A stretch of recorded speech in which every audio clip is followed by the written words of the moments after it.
ஆண்டவரும் இரட்சகருமாகிய இயேசு கிறிஸ்துவின் தூய நாமம் மகிமைப்படுவதாக.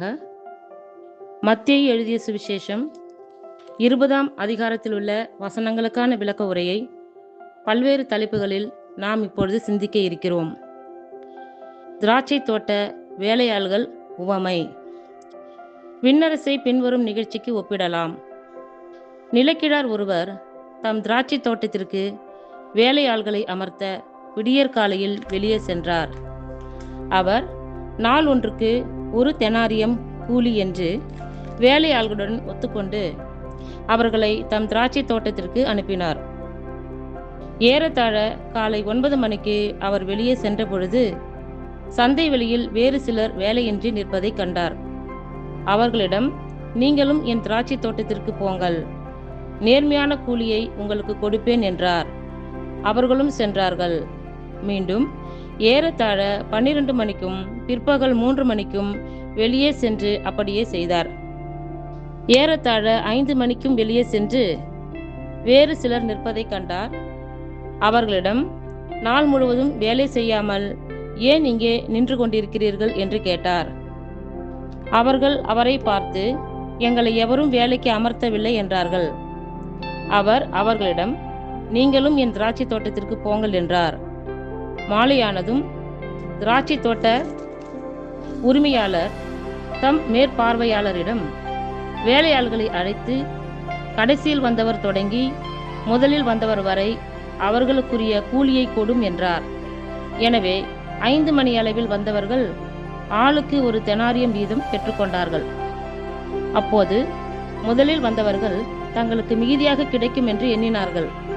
ஆனால் அவர்களும் ஆளுக்கு 1 தெனாரியமே பெற்றார்கள்.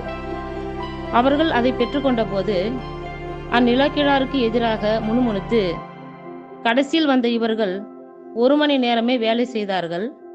பகல் முழுவதும் வேலை பளுவையும் கடும் வெயிலையும் தாங்கிய எங்களோடு இவர்களையும் இணையாக்கி விட்டீரே என்றார்கள். அவரோ அவர்களுள் ஒருவரை பார்த்து, தோழரே, நான் உமக்கு அநீதி இழைக்கவில்லை. நீர் என்னிடம் 1 தெனாரியம் கூலிக்கு ஒத்துக்கொள்ளவில்லையா? உமக்குரியதை பெற்றுக்கொண்டு போய்விடும். உமக்கு கொடுத்தபடியே கடைசியில் வந்த இவருக்கும் கொடுப்பது என் விருப்பம். எனக்குரியதை நான் என் விருப்பப்படி கொடுக்க கூடாதா? அல்லது நான் நல்லவனாக இருப்பதால் உமக்கு பொறாமையா என்றார். இவ்வாறு கடைசியானோர் முதன்மையாவர், முதன்மையானோர் கடைசியாவர் என்று இயேசு கூறினார். இயேசு தம் சாவை 3ஆம் முறை முன்னறிவித்தல். இயேசு எருசலேமை நோக்கி செல்லும் வழியில் 12 சீடரையும் தனியே அழைத்து, இப்பொழுது நாம் எருசலேமுக்கு செல்கிறோம். மானிட மகன் தலைமை குருக்களிடமும் மறைநூல் அறிஞர்களிடமும் ஒப்படைக்கப்படுவார். அவர்கள் அவருக்கு மரண தண்டனை விதிப்பார்கள். அவர்கள் அவரை ஏளனம் செய்து சாட்டையால் அடித்து சிலுவையில் அறையும்படி பிற இனத்தாரிடம் ஒப்படைப்பார்கள். ஆனால் அவர் 3ஆம் நாள் உயிருடன் எழுப்பப்படுவார் என்று அவர்களிடம் கூறினார். ஒரு தாயின் வேண்டுகோள். பின்பு செபதேயுவின் மைந்தருடைய தாய் தம் மைந்தரோடு ஒரு வேண்டுகோள் விடுக்குமாறு இயேசுவிடம் வந்து பணிந்து நின்றார். உமக்கு என்ன வேண்டும் என்று இயேசு அவரிடம் கேட்டார். அவர், நீர் ஆட்சி புரியும் போது என் மைந்தராகிய இவர்கள் இருவருள் ஒருவன் உமது வலப்புறமும் இன்னொருவன் இடப்புறமும் அமரச் செய்யும் என்று வேண்டினார். அதற்கு இயேசு, நீங்கள் என்ன கேட்கிறீர்கள் என உங்களுக்கு தெரியவில்லை?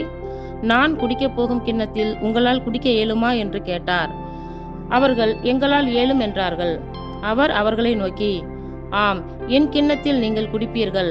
ஆனால் என் வலப்புறத்திலும் இடப்புறத்திலும் அமரும்படி அருளுவதோ எனது செயலன்று. மாறாக அவ்விடங்களை என் தந்தை யாருக்கு ஏற்பாடு செய்திருக்கிறாரோ அவர்களுக்கே அவை அருளப்படும் என்றார்.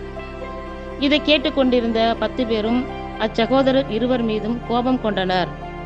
இயேசு அவர்களை வரவழைத்து, பிற இனத்தாரின் தலைவர்கள் மக்களை அடக்கி ஆளுகின்றார்கள். உயர்குடி மக்கள் அவர்கள் மீது தங்கள் அதிகாரத்தை காட்டுகிறார்கள். இதை நீங்கள் அறிவீர்கள். உங்களிடையே அப்படி இருக்கக்கூடாது.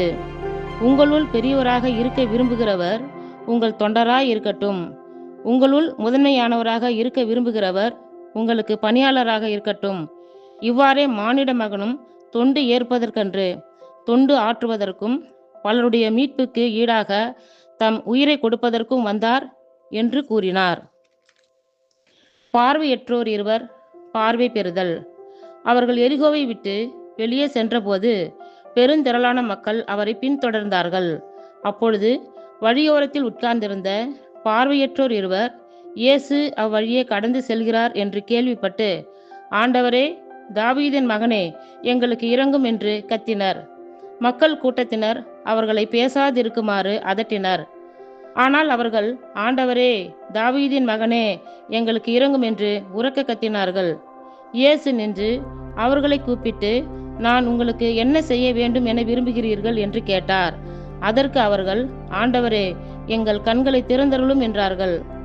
இயேசு பரிவு கொண்டு அவர்களுடைய விழிகளை தொட்டார். உடனே அவர்கள் பார்வை பெற்று அவரை பின்பற்றினார்கள். இத்துடன் 20ஆம் அதிகாரத்திற்குரிய விளக்க உரை நிறைவுற்றது.